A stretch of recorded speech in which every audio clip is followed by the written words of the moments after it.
Hello and welcome to episode 2 of this series. In this episode, we are going to add a new component to add new tasks, and I am going to talk a little bit about atoms and how Recoil helps us with state management using the hooks that it provides and the topic of atoms itself. So the topic and the goals of this episode is to learn how we can read and write to Recoil atoms using this hook, useRecoilState. We are going to implement a new component to add new tasks to our shared global state, which is task list state. This is something we defined in the previous episode. And we are going to talk about, atoms, how they get updated, how reactivity works in Recoil and in React. So right now, this is the only atom that we have. We created this during the previous episode. So this is an atom called task list state, and it is of type, task, an array of tasks, and then it's got its key and it's got its, default value. And of course, we can access it using the different hooks that Recoil provides. So in this episode, as I told you, we're going to develop a new component to add tasks to this array, which is initially set to an empty array. So this is the component that we're going to create, add task form. I am going to go through the important things, in this component, the things that are related to Recoil. So I am importing this hook, useRecoilState, that gives me read and write access. I am using the hook here. I am importing, the atom task list state from the code file task atoms, and I am passing this task list state here. So right now I have access to the tasks array, and I can update that tasks array as well. This is also a local state for this component, right? Title. Now, what I want to point out again is that the syntax of creating a local state and the syntax for accessing a global shared state using Recoil is very similar. They're very similar, right? So you're using useState, you're using useRecoilState here. And then the syntax, it's going to be the same.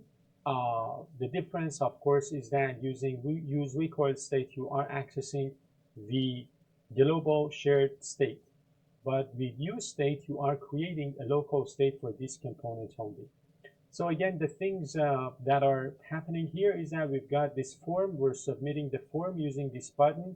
The submission of the form is going to be handled using this simple function, right? And as you can see here, we are, passing, we have this input that is bound to that local state called title, two-way data binding, value and unchanged. And then inside of the handle submit, we are doing some simple data, validation, and then we're creating a new task object. And then we are, updating the global state using set tasks, and then we are, emptying the title, clearing out the title, the local state. Now, of course, we are using this title here as well when we are creating this task object. Now, what I want to do is to go ahead and create this add task form component.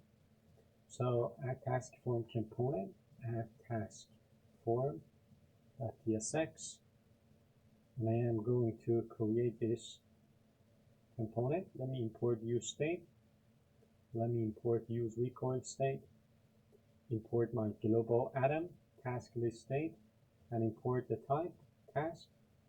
And I am going to import v4 from UUID that I am going to install as well, creating the component, creating the local state, accessing the global state using useRecoilState hook, creating the event handler that is going to handle the submission of the form,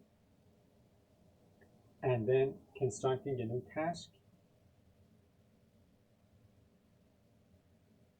and then updating that global state, resetting the title, and then creating the template. So a form, an input that is bound to that local state, and a button that submits the form. And now we're going to export this component. And of course, the next thing that we need to do is to go ahead and install, UUID. So I'm going to install this. So I'm done with this now. Now let me go ahead and study the notes. So I have installed this. We talked about these, right? So this is going to give us access to that, global state. This is using useRecoilState hook to read from and write to a shared piece of data, specifically the task list state. It works just like, the useState React hook, but of course, in this case, the state is global and share the class components. As I told you, they're very similar, right? So if you're familiar with useState, by the way, if you want to know more about states, props, hooks, there is a playlist on my channel with 10 episodes that you can watch. So, I mean, the syntax of accessing the global state is very similar to the syntax of creating a local state using useState hook. But of course, this syntax is going to create a local state for your component, but useRecoilState is going to give you access to a shared application-wide state, allowing multiple components to use, the value inside of that. If you want to just access the value, use this hook, useRecoil value. If you want to,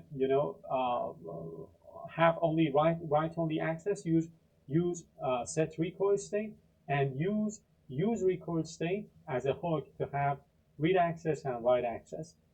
And then the React component that is subscribing, as they say, to this state is gonna render automatically when that state changes. So when the user submits the form, the following line of code executes, of course, and which will do two things. So it's going to take the current task list, it's going to add that new task to it, and then it's going to set that new array back to that global state. And because task list state is an atom, any component using that atom, like for example the task list component that we created in the previous episode, is going to be rendered automatically when that atom is updated. The next step for us is to use that add task form in our app component. So I'm going to go to my app component, and here I'm going to use add task form, and then we can start testing the application.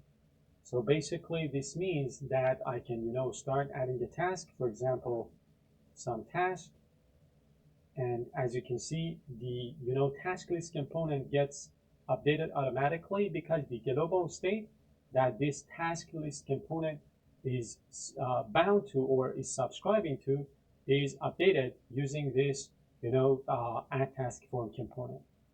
So this global state is updated here in this component, but the changes are also reflected in this component. So this component, this task list component, is re-rendered automatically. So the summary. So in this episode, we used useRecoilState as a hook to read and to write atom states. We created a new component, add task form. We learned how Recoil encourages immutable state updates. The changes that happen on the state in Recoil are all immutable. And then we talked about reactivity. So again, as I told you, we are adding a new object, a new task using the new component we created in this episode, add task form. But because the other component, task list, is subscribed to that atom, it is reactive. So whenever that atom is updated, the component is re-rendered. I'm going to wrap up this video here. If you're enjoying the tutorial, please make sure you subscribe to the channel and give this video a like. I'll see you in the next episode.